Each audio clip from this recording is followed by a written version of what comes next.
So I think the traditional journalism, the journalism sort of totally dominated by the corporate conglomerates, whether in this country or in other parts of the world, which becomes more and more trivial by the day, so that occasionally you have anchors who have no idea what you're even talking about. They ask a question, you reply, they have no idea what you've said, and move on to the next question. I remember I was in Belgrade last year. One of my books had been published in Serbo-Croat, and the publishers had got all the publicity, and they said, well, you have a big media program today, and we'll start with breakfast television. And I said, please, no. And they said, you have to do it because it's the most watched. So I went, I said, okay, if you insist.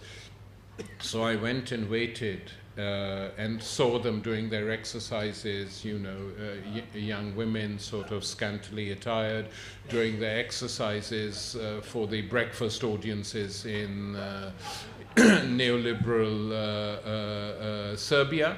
And finally my turn came. I mean, they interviewed some pop star, etc. And finally my turn came, and she turned to me and said, "Hi, how do you like Belgrade?"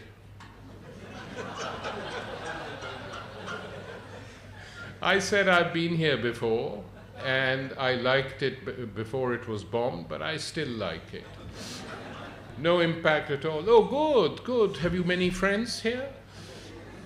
I said, yeah, I have many friends here, and they are this and that. No interest at all on the intellectuals who live there locally. And then at the last minute, she thought of a clever question, and she said, will you be meeting our Prime Minister and other government ministers while you're here? Which was the most sophisticated question. And I said, no. And she said, why? I said, because they're all corrupt. And suddenly, for the only time, her face went, and she said, okay, thank you for coming. Bye, thank you.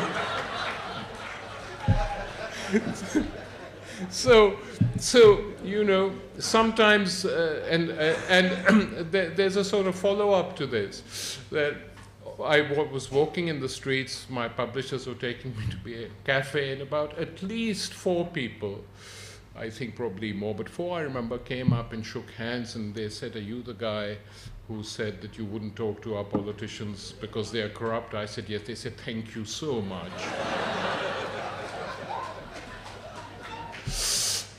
So it's this form of television which people are encouraged to watch, which is absurd.